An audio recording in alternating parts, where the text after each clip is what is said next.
다산중학교 학생 여러분 반갑습니다. 저는 구주입의 수학 강사 신명종 선생님입니다. 지난 중간고사 영상을 촬영한 지 얼마 되지 않은 것 같은데 벌써 이렇게 기말고사 분석 영상으로 다시 만나게 됐네요. 이번 시험도 여러분들 준비하느라고 너무 고생 많으셨고 지금부터 저와 같이 이번 시험이 어떻게 출제되었는지 살펴보는 시간을 좀 가져보도록 하겠습니다. 먼저 이번 기말고사 시험 범위는 연립 1차 방정식부터 1차 함수와 1차 방정식의 관계까지 출제가 되었고요. 중간고사와 동일하게 모두 선택형 24문항으로 출제가 되었고 배점 역시 중간고사와 동일하게 구성이 되어 있었습니다. 단원별로 한번 살펴보시면 연립 1차 방정식에서 4문항이 출제가 되었고 함수 파트에서 20문항이 출제가 되었습니다. 함수의 비중이 매우 높게가 출제되었고 지난 영상에서 확인했듯이 이번 시험 역시 교과서와 굉장히 유사한 문항들이 많이 출제가 되었고 또 이번 시험은 좀 특이하게 2019년 다산중학교 지필평가 기출문제와 굉장히 유사한 문항들이 출제가 많이 되어 있었습니다. 그 외의 문항들도 여러분들이 공부했던 범위에서 크게 벗어나지 않았던 그런 문항들이었기 때문에 시험을 보면서 굉장히 익숙하다고 느끼셨을 겁니다. 이번 시험에 출제된 문항들을 유형별로 정리를 한번 해보았고 이번에 출제된 문항들 중에서 교과서 그리고 기출문항과 굉장히 유사하게 연계되어 있는 문항들을 좀 체크를 해봤습니다. 이 부분이 조금 더 자세하게 궁금한 친구들은 영상을 잠시 멈춰두고 살펴보시면 좋을 것 같습니다. 그리고 이번 시험에서 22번 문항과 24번 문항은 잠시 후에 선생님이랑 간단하게 풀이를 좀 해보도록 하겠습니다. 먼저 이번에 교과서와 연계된 문항들이 얼마나 유사하게 출제가 되었는지 좀 확인을 해보겠습니다. 먼저 시험지 11번 문항인데요. 이 문항은 우리 교과서 대단원 마무리의 17번 문항과 굉장히 유사하게 출제가 된 것 확인할 수 있고요. 다음 17번 문항 역시 대단원 마무리 15번 문항과 굉장히 유사하게 출제가 되었습니다. 22번 문항은 우리 2019년 다산중학교 서술형 문항으로 나왔던 문제인데요. 이 문항 역시 객관식으로 나오기는 했지만 굉장히 유사하게 출제가 된 것을 확인할 수가 있습니다. 그러면 22번 문항과 24번 문항을 지금부터 간단하게 좀 풀이해 보도록 하겠습니다. 여러분들이 이미 시험을 다 봤기 때문에 시험 문제에 대한 파악은 다 되어 있다고 생각을 하고 간단하게 넘어가도록 하겠습니다. 정육각형의 개수를 x 그리고 도형의 둘레의 길이를 y라고 설정을 하고요. 그림을 자세히 보면 정육각형이 하나씩 붙여질 때마다 변이 4개씩 증가한다는 것을 확인할 수 있습니다. 그러면 x와 y 사이의 관계식을 쉽게 찾을 수 있고 문제에서 원하는 답까지 찾아낼 수 있을 겁니다. 이 문항은 앞서 이야기했듯이 2019년도에 이미 출제가 되었던 문항이기 때문에 우리 내신 대비를 하면서 미리 풀어본 학생들도 있었을 텐데요. 이 문항을 처음 풀었을 때 틀리는 학생들을 보면 대부분 정육각형이 생길 때마다 변이 5개씩 생긴다고 착각을 해서 실수를 한 친구들이 많이 있습니다.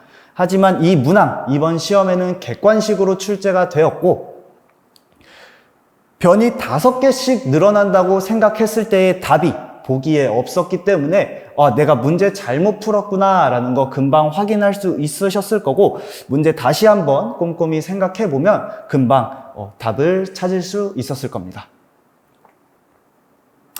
다음은 24번 문항입니다. 이 문제는 교점의 좌표, 두 직선의 교점의 좌표와 삼각형의 넓이를 이용해서 두 직선의 방정식을 구하는 문제인데요. 아래 좌표가 나와 있으니까 우리는 이 직선의 방정식 쉽게 구할 수 있고 Q의 좌표까지 확인을 할 수 있습니다. 그러면 이제 삼각형의 넓이와 높이를 알고 있으므로 밑변의 길이까지 구할 수 있고 P의 좌표도 구할 수 있게 되죠. 그러면 왼쪽에 있는 이 직선이 P와 R을 지나는 직선이 되니까 직선의 방정식 구할 수 있고 문제에서 구하라고 하는 a 플러스 2b 플러스 3c까지 해결할 수 있을 겁니다. 네, 이렇게 해서 이번 시험에 대한 이야기는 마무리하도록 하고요. 여러분들 한 학기 동안 공부하셔서 아시겠지만 우리 구주입의 내신 대비 프로그램에 대해서 간단하게 소개를 하도록 하겠습니다. 우리 구주입의 내신 대비 프로그램의 모토는 내신 퍼펙트입니다. 우리가 당연히 학교 시험도 잘 준비해야겠지만 평소에는 선행학습을 열심히 공부하니까 우리 내신 대비 기간에는 현행을 완벽하게 마무리하자는 의미인데요. 여러분들 모두 내신 윙 교재와 내신 코어 교재는 학습하셨을 겁니다. 그 외에 최고 난도 기출 문항을 선별해 놓은 내신 시그니처 교재가 있고요. 이거는 의대반 학생들은 모두 학습하셨을 겁니다. 그리고 의대반이 아닌 친구들이라도 최고 난도 문항에 도전해보고 싶은 학생들은 특강을 통해서 모두 학습을 하셨을 거고요. 앞으로 이렇게 시즌마다 일요일에 총 4회에 걸쳐 내신 시그니처 특강이 열리니까 최고 난도 문항에 좀 더 관심이 있고 도전해보고 싶은 학생들 있으면 특강 신청해서 수강하시면 많은 도움이 될 것입니다. 그 외에 우리 수업 시간에는 실전 모의고사를 보고 있죠. 네, 단원별로 12문제씩 시험을 보게 되고 이 시험을 통해서 우리가 시험을 보는 동안 시간 관리하는 그런 실전 경험을 또 해볼 수 있고 또 학교 시험에서 실수해볼 만한 유형들 미리 실수해보고 가면 학교 시험에서는 실수할 확률이 많이 줄어들겠죠. 그래서 시험 다가올수록 큰 도움이 될 것이고요. 또 시험이 많이 어렵기는 하지만 우리 일요일에 파이널 모의고사도 학교 시험 범위에 맞춰서 여러 타입으로 구성이 되어 있습니다. 네, 고난도 문항이 많이 있기는 하지만 미리 접해볼 수 있어서 시험 대비하기에 또 많은 도움이 될 것이고요.